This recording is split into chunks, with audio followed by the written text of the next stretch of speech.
Greetings, it is I, Tantus Naraban Dracovin, Lord and Emperor of the Dracovin Empire, and welcome.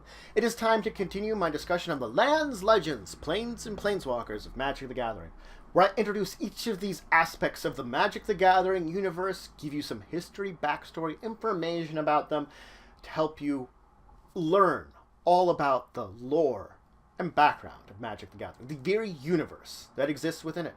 Today I have for you yet another legend, Jhoira. Now, Jhoira is a Shivan artificer that was born to the Ghitu tribe. She was, of course, born on 3291 AR on the continent of Shib, and as I said, to the Ghitu tribe. She is actually an alumni from the Tolarian Academy. Jhoira herself is slightly older than Teferi, who was her contemporary around the same time at the Tolarian Academy.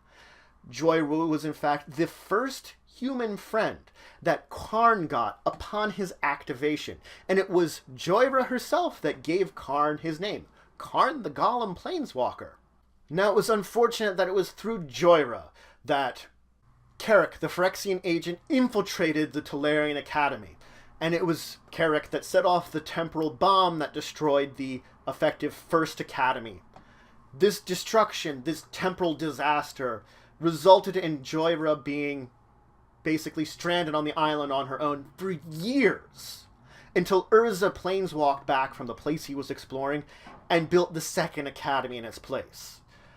Jhoira was the one that actually figured out the way to save Teferi from certain death when he was trapped in that time rift. Effectively, an explosion, slowly but surely going to hit him after eons, years, and brought him out of it. It was her development of ways to travel between different time zones that actually helped out large portions of the Academy itself. Now, Jhoira is effectively immortal. On her time on the island, she basically, in order to survive, needed to gather water, and one of the sources of it was affected by a time rift. So she developed a device, a rig, in order to gather some of the water that was affected by this time rift. Drinking it granted her a sort of immortality. Effectively, she ages incredibly slow. What would be merely a matter of days of aging for her is centuries of time for everyone else. This means that it will take her countless eons to grow old and die.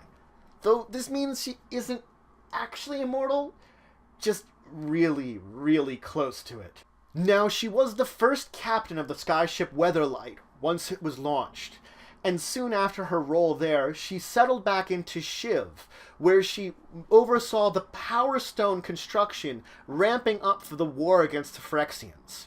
Once the war actually broke out, though, she was on Shiv when Teferi phased out both his home continent and Shiv from the plane in order to protect it from the Phyrexian invasion. There they remained for quite some time, until Teferi eventually did manage to phase both continents safely back into reality. This was around the same time that the rifts were occurring, the dimensional rifts, the time rifts that were threatening the very fabric of the multiverse itself.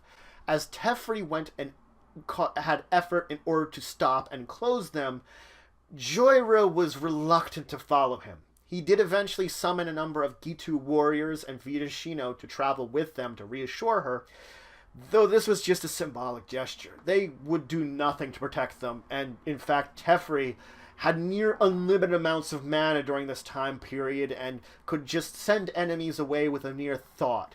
So in fact he was omnipotent nearly, powerful enough to face against the dangers that they would face during this.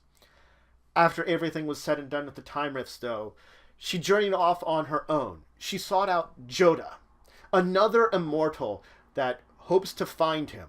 It is said that she did eventually confront him, and it is hinted that perhaps the two of them formed some kind of romantic relationship between the two of them. Two immortals together. Now, we don't know what's happened since then as we lead into the more modern time periods of Magic the Gathering, but it is assumed that the two of them are somewhere together, and that she is still alive on Dominaria. Now, she has been depicted in one card that has appeared, and of course this card has been printed a few different times. But that's it for today. I introduced you to a legend, Jhoira. Jhoira is an interesting character, as we have seen that she was an immortal, effectively close to one. And she was never a planeswalker, but she traveled alongside of them and had friends that were planeswalkers. So it is very easy to see how a planeswalker somewhere may once again meet with her. She has that opportunity of meeting with them once again. It is said that she was a powerful artificer and masters of time magic. She determined and developed time-based powers, similar to Teferi did. She solved the equation saving Teferi. She developed devices to it. She could travel between time rifts, so it could see that she had genius of her own, though it always seemed like she was outshined by those around her. Though in her own right, powerful, smart, great. She now is said to travel with another immortal that she sought out because there's a certain loneliness to immortality. And perhaps with another one, she can find some semblance of happiness. It is hard to say if she's still there today with Jhoira, or if something else has happened to her in her endless travels. But if you have any questions, comments, anything you would say, anything you think I left out, please just leave in the comments below. Please like, share, and subscribe. It shows support for the channel, the empire, the work I do. If you want to show some extra support, you could always check out my Patreon. Link description below. I do have some great rewards there, and it helps support and grow the channel. If you want to check out some great Magic the Gathering content that I don't do, if you run out of stuff to watch of my own, I can recommend my Friends of the Multiverse.